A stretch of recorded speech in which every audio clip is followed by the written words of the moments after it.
We now come to the final award for this evening. And befitting this 20th anniversary, this one is reflective of all the IAS has stood for these past 2 decades. Indeed, what I'm about to present truly stands as the 20th anniversary Freedom Medal winner.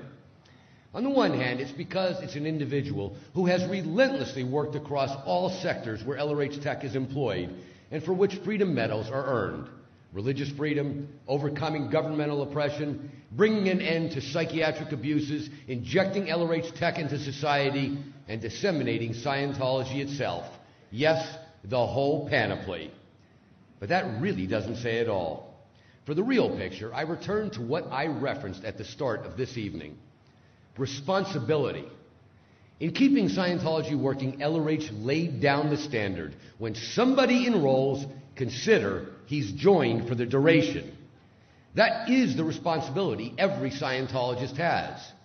We all know it, and while it may sometimes be hard to confront, the fact remains it is our responsibility to be Scientologists, no matter where we live or work, no matter our resources or excuses. If you are a Scientologist, you are one of the relative few that hold the answers in your possession that all humankind depend upon. But you don't sit on the only answer that's ever been there. You don't ever give a second thought to the personal stakes involved. But now let's take it one step further. How much responsibility can one take? Look at it this way. If a Scientologist is a street sweeper, it is his responsibility to apply Scientology to his zone and whoever he may interact with. And no, it's not an option. Not if he's a real Scientologist. And when his head hits the pillow each night, he'd better know he did all he could.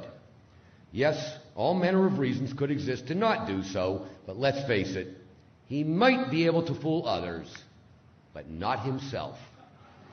Similarly, a housewife has the same responsibilities for her family and extending out to the school her children attend and so forth. Then again, a corporate executive. It isn't a matter of simply being a wise member or a this member or a that member. When you stepped on the path and had your first cognition, you also became a part of the urgent mission to carry it forth. But let's take it another step. How much does one have to do to take responsibility for doing all he can? It's easy to see that the zone of influence of the corporate executive could be greater than the housewife, which in turn could be greater than the street sweeper. That may not seem fair, but neither is life.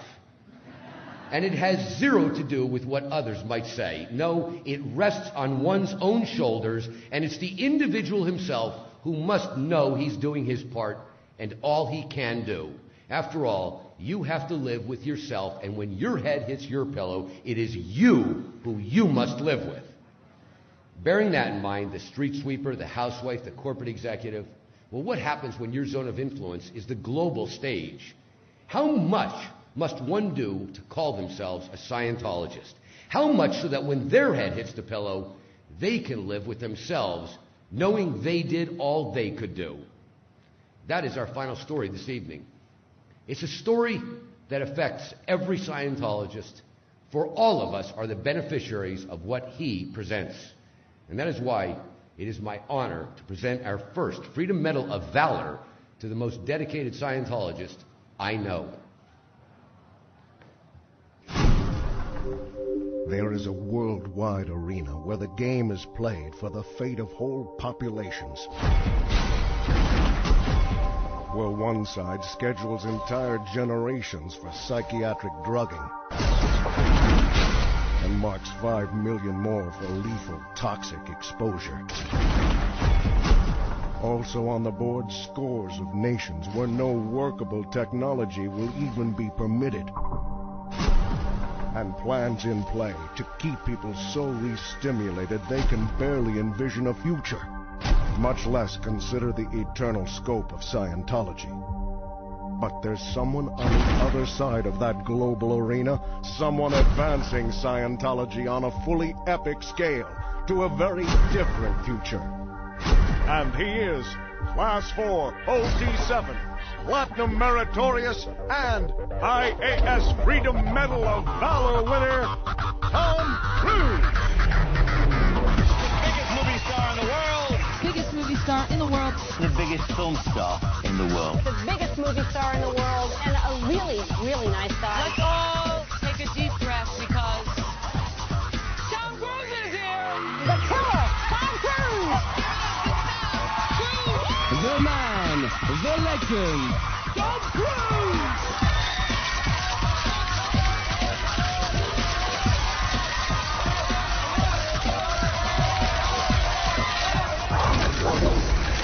And while it doesn't get any hotter than under the lights on a global stage where every move translates into countless impressions, what he does on that stage is another matter entirely.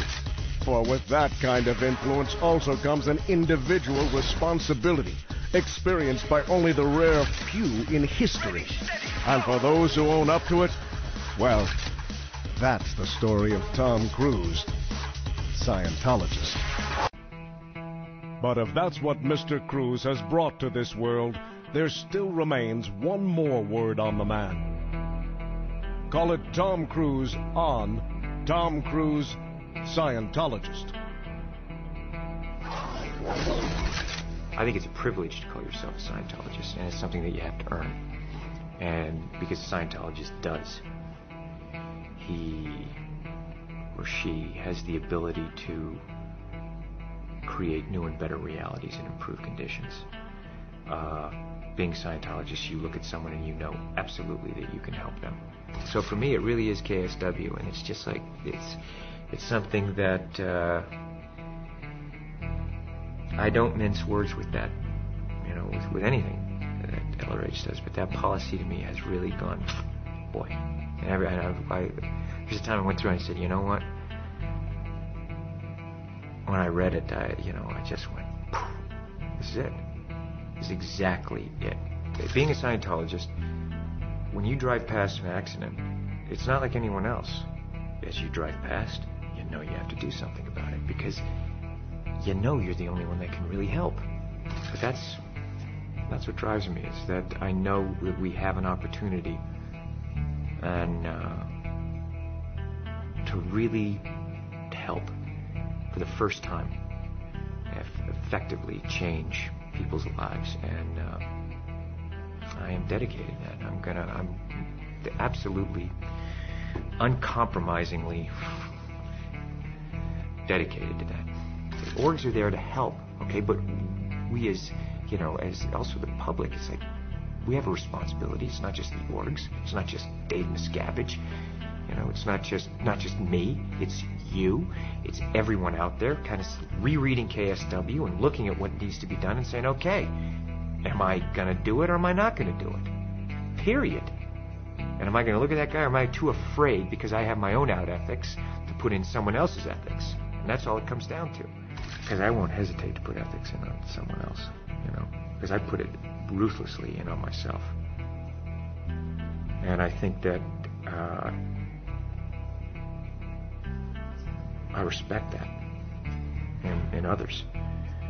And, I'm there to help, and we're here to help. And my opinion is that, look, you're either on board or you're not on board, okay? But just, if you're on board just like the rest of us, period. We are the authorities on getting people off drugs. We are the authorities on the mind. We are the authorities on improving conditions. Criminon, we can rehabilitate criminals. Way to happiness, we can bring peace and unite cultures. That once you know these tools and you know that they work, it's not good enough that I'm just doing okay. Traveling the world and meeting the people that I've met, talking with these leaders in various fields.